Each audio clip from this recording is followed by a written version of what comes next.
Somebody sent in, Izzy sent in the question for the title of the talk, because I find it really hard sometimes making up titles of the talk. And I think this is a really amazing title.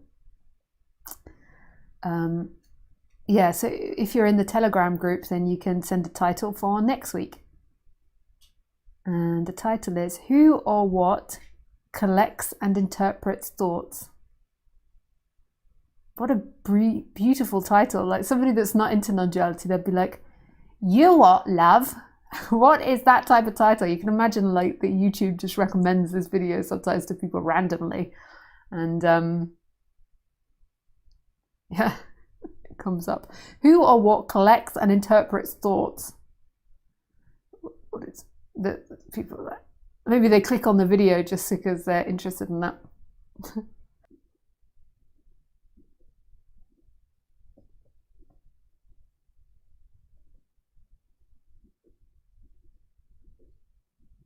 So I just like to wait for the talk to arise. I again try not to go from the intellect or go from what I know. I could speak about non-duality from the intellect or what I know in the mind till the cows come home. I don't know if that's a saying in other countries, but in England and maybe America and Australia and other English-speaking countries, maybe it's a saying, or maybe it's only English. Or British.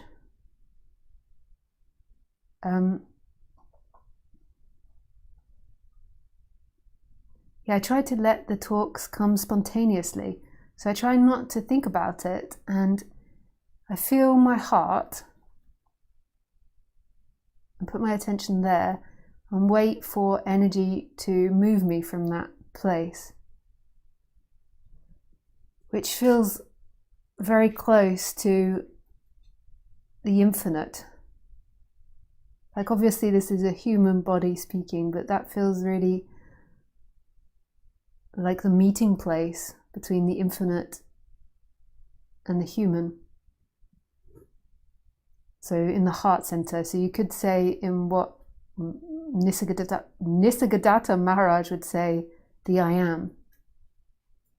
Or Ramana Maharshi would call the I am.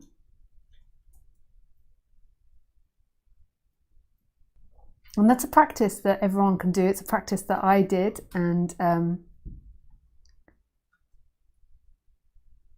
I do.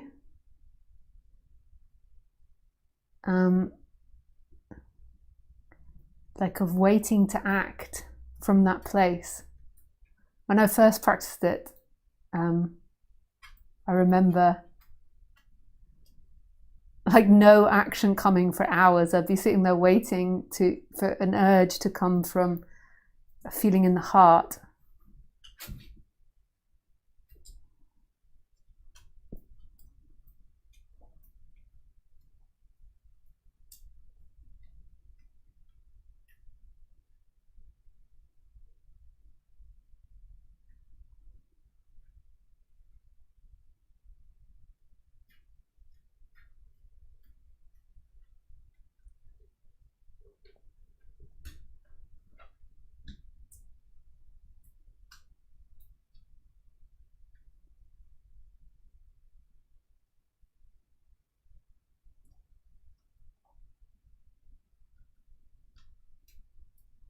And this is on the human level, what I feel is like my true self.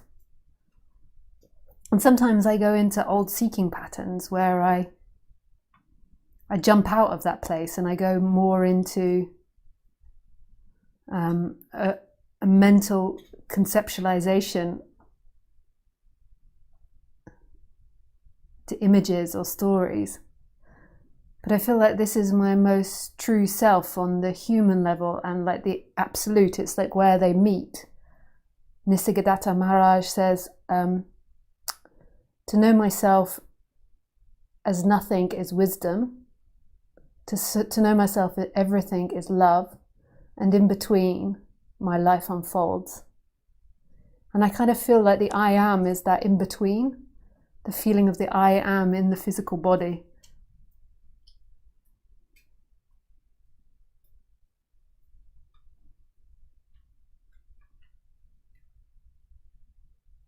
and it's kind of like your center. And through this spiritual process, there's kind of a sinking into that, and then action is coming from this like place of the I am, you could say, which is like the doorway to nothing and everything. A friend once said to me, it's like the angel, like the I am is like the angel, like it has one wing in nothing and the other wing in everything, and then it's kind of like acting in this life, like the angel's body is acting in this life. Ramesh Balsakar used to say another beautiful metaphor of Jesus on the cross. So you've got the vertical line, which is everything, which is nothing and everything, which is the infinite. So the cross vertical line is the infinite, and the cross horizontal line is the timeline of the person. And then Jesus Christ is hung on the cross, and his heart is in the place where they both meet. Oh my goodness, that's so insanely beautiful. Oh, God.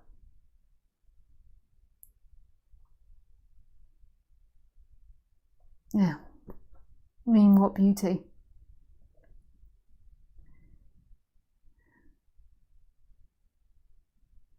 And it's kind of from that place that life unfolds, the meeting place of nothing and everything, which is, you could say, the I am or beingness.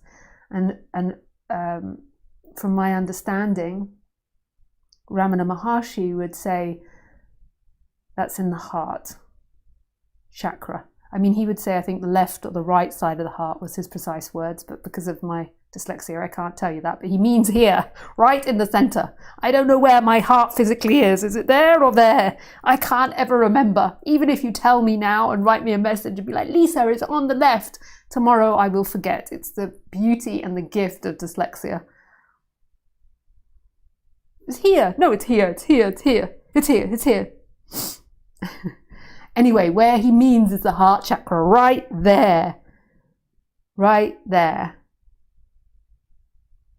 And when you really like go into it and like touch it at its depth, that right there is also everywhere simultaneously. So it's pinpointed here and everywhere simultaneously. You could also say that consciousness is like this as well. But we're not going to go into that one today. The consciousness part. The consciousness and the I am, they're like best friends. They like together.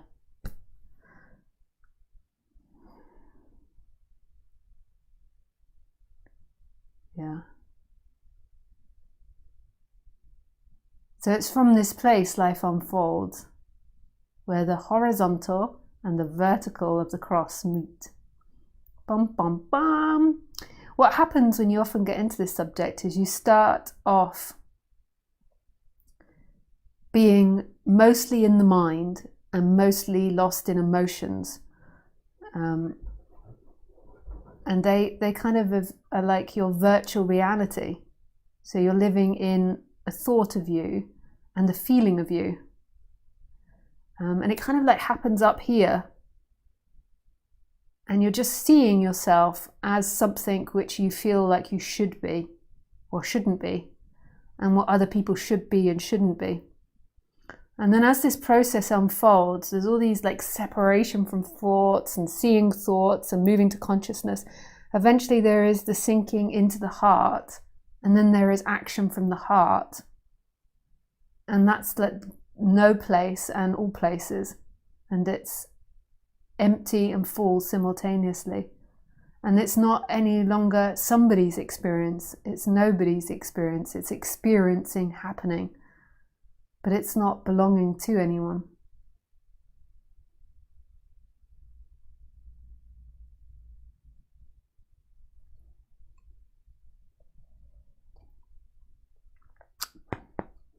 Sometimes this subject can be really confusing, so if you're new to it, just hang in there. It's kind of like when you read like a sci-fi novel that's really complex. Like at first when you get into sci-fi or complex novels, You first of all like want to know everything. You like, okay, go back, let's write this character down. Okay, let's get a list of characters, I must know this. And then eventually you just decide to trust the writer, and you kind of like give up like trying to hold on to everything and understand all this world being created and these different characters and storylines. And you kind of suspend your need to know and follow and trust the writer, and then allow it to come to a crescendo on its own. Well, that's what it's like for me when I read complex novels. Well, I don't read so often. I do read, but I tend to listen. Sorry, my honesty is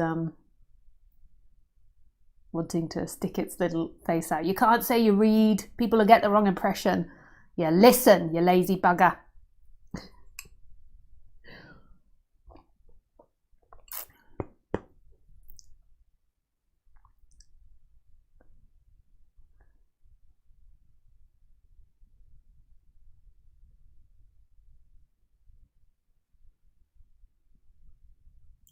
And also, if you're new to this subject, or even if you're old to this subject, I just want to give a disclaimer. Non-duality is not going to fix your life. You know, if you're having relationship problems, or you're having panic attacks, or having problems making decisions about things, whatever the problems are in the flow of life, you can, you know, go to a therapist and go to someone that specializes in this. Non-duality to me does end suffering, but it's different from ending problems in the flow of life and ending physiological issues. So say somebody has OCD, I see that as a physiological disorder that needs help from somebody that's trained in that. And the same with something like complex PTSD. It's better to go to someone that's trained in that. And non-duality is pointing to something that was here before you were born and after you die. And it is, to me, the end of suffering. But not in the way that the person imagines. It's not the end of your problems. You know, I can have problematic characteristics and ways of navigating the world. I can also have very easy ones.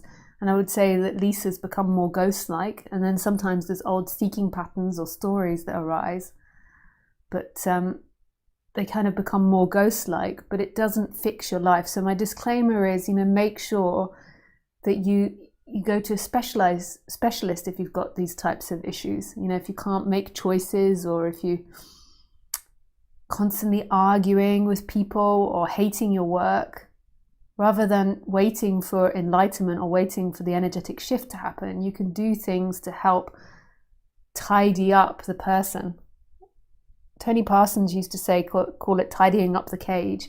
But you know, if you're going to be in the personal world the rest of your life, then it's better that you do that. And then also, if you do have an awakening and you do have an energetic shift, if your person's difficult, it's still going to be difficult. You just won't suffer it because there's nobody there to suffer it.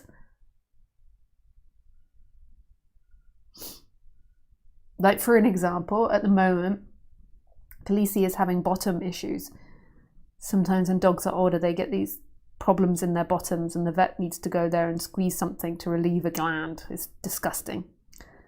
Non-duality is not going to fix that. And you have to think of the personality as like a physiological thing. You know, if you get triggered by your partner doing sort of something, that's something, a physiological thing that happened in childhood that you were taught.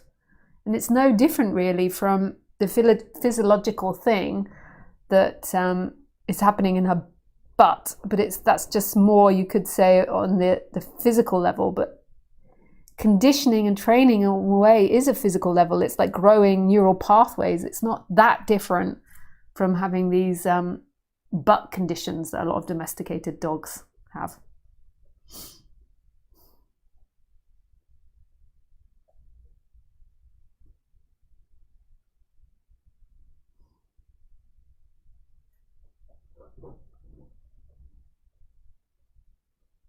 Yes, that's my disclaimer. So that if I say the disclaimer, like I'm saying it for you out of compassion for you, But I'm also saying it for myself, so I can just really go with it with a non-duality and not having to keep going back and saying, but don't use this as an excuse to screw up your life, to sit at home. Like often I meet, young people thinking that I'm saying it's okay to sit at home in depression and that's, like they're meditating and that they're breaking through the pains of their ego. I'm really not saying that. That's often personality issues, and then you're just using non-duality to validate that and feel better about that. Yeah. Okay, that's the disclaimer over. So now I will go to the title of the talk.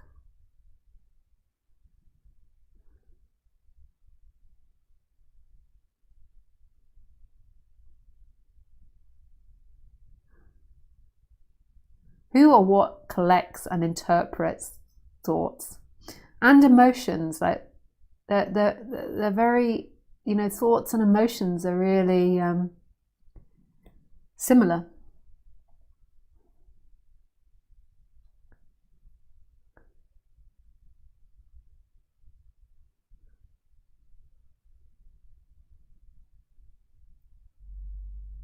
I mean, sometimes in a way, emotions are more intense because it's like puffs of colors put into the sea of life. Like if you imagine dropping color into water and suddenly the water looks red, like emotions are like that. They're so intense. You feel afraid, and that feels really real to you. So who or what is it that collects it?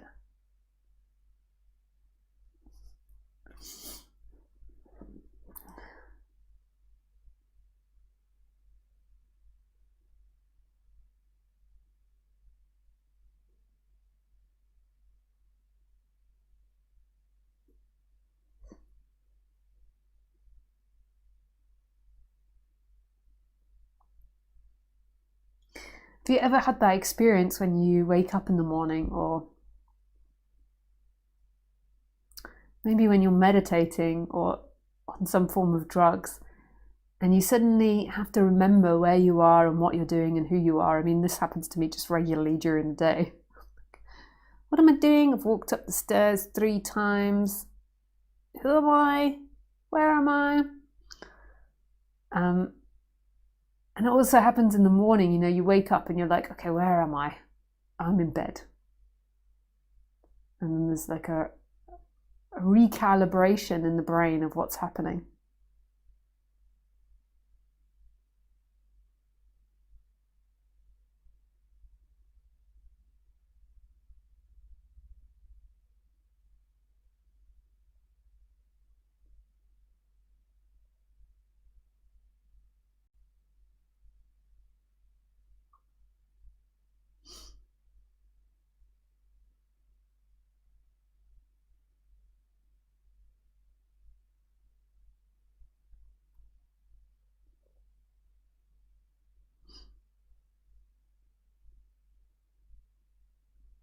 Calibration, prior to you remembering who you are, there is the beingness, there is the I am, the sense of being alive, the most intimate sense of being. You don't feel like you've jumped into somebody else's body or having someone else's experience. You feel intimately yourself. There's this intimate beingness, what I would call the I am, and this empty looking as well, both together. And then the mind comes in and thinks about and re-narrates who you are. So there's 2 things that's happening, I think, and from what I've learned from other teachers, is there is the natural narrating of who you are, which helps you navigate your environment, your social obligations, your financial obligations. So it's a narrating of what's happening and where you are. And that's disappearing all the time. So you're sitting on the sofa and then you're no one, and then that comes back when more complex action's needed. And that's, you could call that like a personal awareness. And to me, that's a functioning that's happening that allows us to understand how to do things like write a check or open the garage or sit on a seat. Maybe not sit on a seat, but maybe turn the seat so you can look out of the window. Like there needs to be you understanding where you want to look in order to navigate where to put the chair, whereas a dog can't think about a view it would like to see because it doesn't know who it is. It's not having that narration. So it's a lot more simpler experience. And I would call that personal awareness. And I don't know what personal awareness is. It's a functioning of the brain, but I don't know what it is. I don't know what functioning is. I don't know if they'll ever find it, but it kind of has the ability to pull on thoughts in any moment, to be able to narrate enough and give the experience enough of your body being here in relationship to other objects. Then you get what a lot of spiritual teachers call the ego, or the separate self, which is then this next energy on top of that, which claims to be the personal awareness. So there can be personal awareness when it is nobody's. So personal awareness can be a functioning, but it doesn't belong to anyone. So personal awareness can arise, but there isn't me who has personal awareness. There is just the ability to know that this afternoon you go to see your mom, or you go to pick up your mom from the airport. And that it's kind of, I suppose, narrating your environment. And that can disappear. Like, so if you deeply meditate, or you're sitting still, you're doing very simple actions, you can lose all sense of personal awareness. So it's in no way a prerequisite with the body, but it's definitely needed for more complex action. Then you have this ego, or the separate self, which believes it is the personal awareness. So the personal awareness has thoughts, it moves attention, it kind of collects things and understands things and reminds you of things. It's kind of like in charge of that thought bundle. But then the next energy, the separate self, or the ego, is the belief that that is an entity that's existing separately from everything and was born and died and maybe, if that's what you believe, goes to heaven. So it's an extra imagination, and then there is this whole story that's being told in the thoughts of the ego. So I am this person, I have that amount of money, I like this. Whereas the personal awareness is like just more of a functioning, more of a simple narration in order to navigate environment. The ego is constantly, I'm better than this person, I'm not good than this person. It's constantly taking everything very seriously and believing that it's in control of your happiness and your freedom. And it believes that it's driving this ship, the body. It believes that I'm moving my arm, I'm doing this, I'm smoking a cigarette, I'm drinking alcohol, I'm walking down the street. It believes for sure 100% that that's what it's doing, without a question. And it's always wanting to live up to this idea of itself, which for most egos is a positive self. So they want to be good, kind, nice, friendly, passionate. They want to be all these positive things. But sometimes the ego gets all turned on the head and it wants to be dark and dismal and bad-mooded and grumpy and nasty and mean. I remember I went through a phase like that as a teenager and got cast as Tybalt in Shakespeare's Romeo and Juliet. And the teachers, this was at school, and the teachers all thought this was hilarious because I was always like, piss off, with my Nirvana t-shirt on and Oasis t-shirt on. Yeah. I remember my teacher saying, do you think you're like Tybalt? And I was like, no, because Tybalt's like really evil. And Romeo and Juliet, and then she was like, "What type of band do you think they'd like?" And I was like,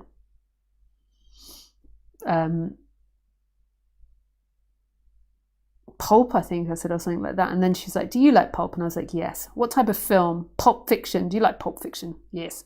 And so she was like, "So it seems like you have a lot of similarities." It was very superficial, though. I'm not a sociopath that then goes and kills.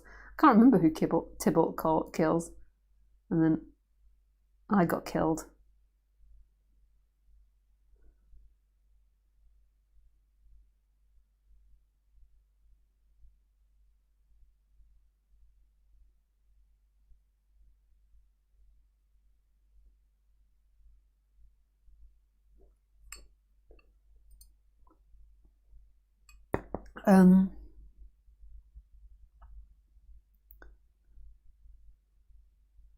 So to me, that would be personal awareness that just brought up that story.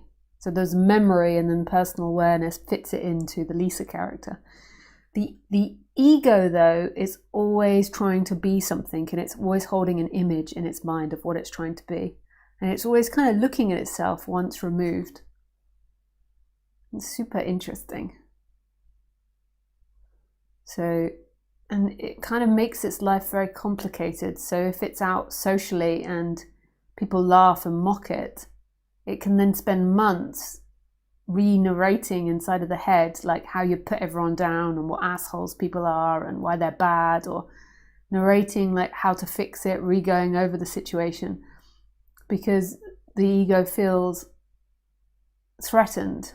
You know, it's a sense of survival. It feels like the other people have threatened the ego, the image of who that ego wants to be. The ego wants to be successful and all good, and yeah.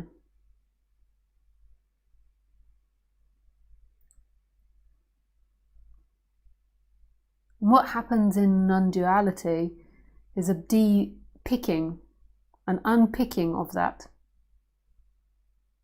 An unpicking of the idea that you are that ego, which is really intense, because if that isn't who you are, the story in your head, and you're not the personal awareness either, then who are you? Who is left?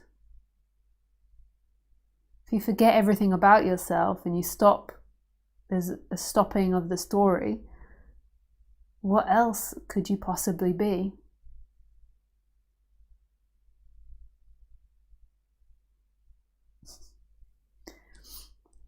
And this is where non-duality can get a bit like a drug trip. Who are you if you're not that? If you're not what you tell yourself?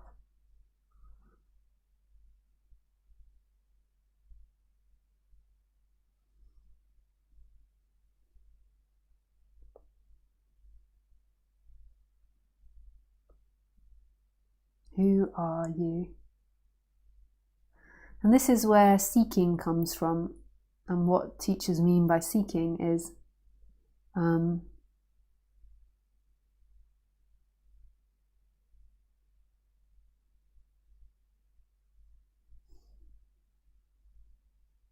seeking to maintain yourself, seeking to get to pleasure, hold on to pleasure, and avoid pain.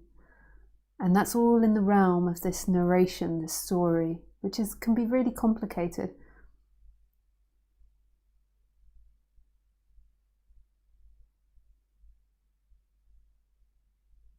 The ego might want to be seen as successful, so then it seeks that out. And what stories can be found? And the reason that it might want to be successful on the human level is because as a kid it was always a failure, and its parents always told it would never be successful. So then it seeks that in its life. So what a lot of people think is, okay, I've got to go and undo that and recondition that feeling of being a failure. And it's not actually reconditioning it, although you can. It's actually disidentifying with that isn't who you are. And that's the difference between therapy and non-duality. Therapy is about improving your story. So if there's that story like I'm a failure, you know, like because your parents kept telling you you're a failure. Therapy is about identifying that and then trying to heal that. Whereas non-duality is seeing that that isn't true and that success isn't actually what you're looking for, although go for success and act out that desire.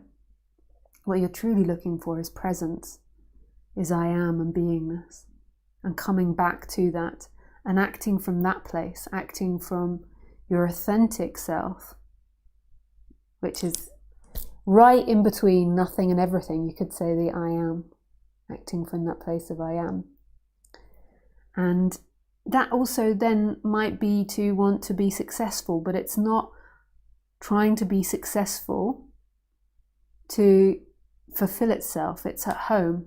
And it might even be that it wants to be successful because as a kid it was never successful. There's nothing wrong with that. That might be the way of it. But it's the disidentification and the deep knowing that success won't bring you freedom.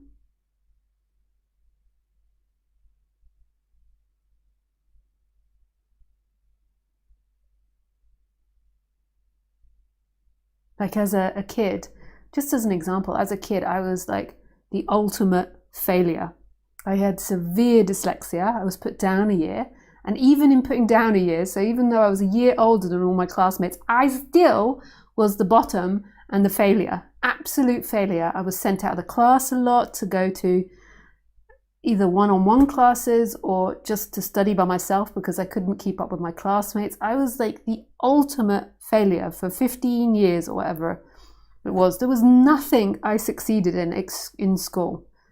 I was kind of good at sports and drama and art, but all of that contained book tests, so I still even failed at that. Even if I was, and with science and maths, I could kind of do it, but again, I couldn't pass the written tests. I couldn't spell. I left school with a reading and writing age of an 8-year-old. This was before phones, and I remember that when I went to cash my first check, I had to fill in a form at the post office, and I couldn't spell the money to put it on the form. And so I asked the ladies behind the desk, and they all laughed at me. And I was like, oh, I'm dyslexic. Like, and I remember my gran, like, I said, I think Dad's dyslexic. My dad once told me the way to spell soup was C-O-O-P. If you're English speaking, you're real, and maybe if you're not English speaking, but if you can spell English, you know that that's not the way you spell soup. And yeah, he just had terrible speller and lots of similar difficulties that I had. And I said to my gran, his mum, I think Dad's dyslexic. And she went, "Achai, Lisa, no, your father's not stupid." And I'm just like, oh, so I am. I was like, I was the ultimate failure. And like, one thing I love is creative writing. And I love reading, which is so ironic because that's what I've failed the most at school. And in my creative writing, is there an element of proving that I can do it? You know, like, and I'm sure there is an element of that. I don't think there's much of an element of that, but I think I'm sure there is. You know, like when sometimes people read my stuff and they know about how bad my dyslexia is, and I see the shock on the face, there's a little part of me that's like, you think dyslexics are stupid, don't you? Take that. Like, so there is like a little element of that, I have to say, but that's not necessarily identity. That's just part of the conditioning of these robots. And identity is believing that that is who you are and that you'll find freedom in it. You will not find freedom in that. And that's the difference between non-duality and therapy. And I've been to so much therapy to get over the torture I went through at school. Like, I bring it up a lot in these talks and people criticize me for that. But I do it a lot for the dyslexic watchers, just like I bring up women issues, because I think it's a subject that should be talked about. If you have these differences than other people, then I feel like it's nice if you have the confidence to speak about it. I have no shame that I failed at school completely. I was the biggest failure. I left school with the worst GCSEs. The worst GCSEs. I only went to university because it was all on practical. I went to a practical university. Yeah.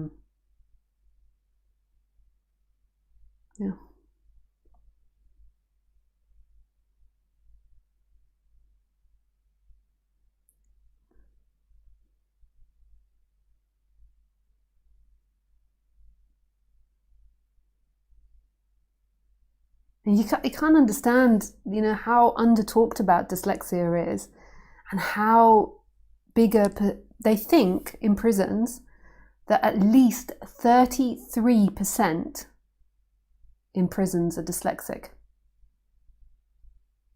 And it's not because dyslexics are criminals. It's because, if you leave school and you can't do anything, some dyslexics leave school completely illiterate. And if you don't have family that support you to then try and help you get some type of craft that doesn't involve reading and writing, what do you do? If you don't have family that come from money or something, what do you do? And then also the low self-esteem. You haven't really got much options for survival.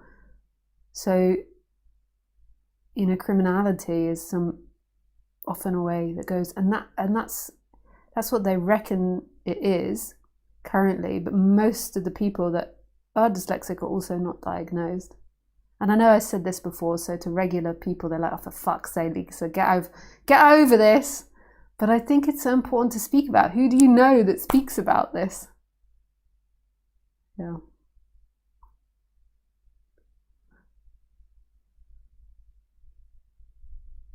But also speaking about these things that come from childhood, and seeing the difference between therapy, which would help you create a better story, to help you deal with that feeling of failure so you don't self-destruct, and non-duality. Often people think, I've got to get over all my conditioning. I've got to have none of this conditioning left. It's not conditioning that needs to stop. It's that one that believes that is who you are, and that your freedom comes from no longer being dyslexic or only being successful.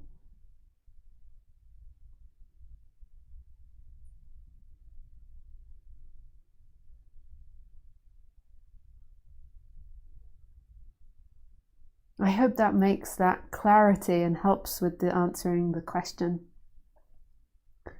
And then what you come back to is this very thin place of the character that's in between nothing and everything in the I am.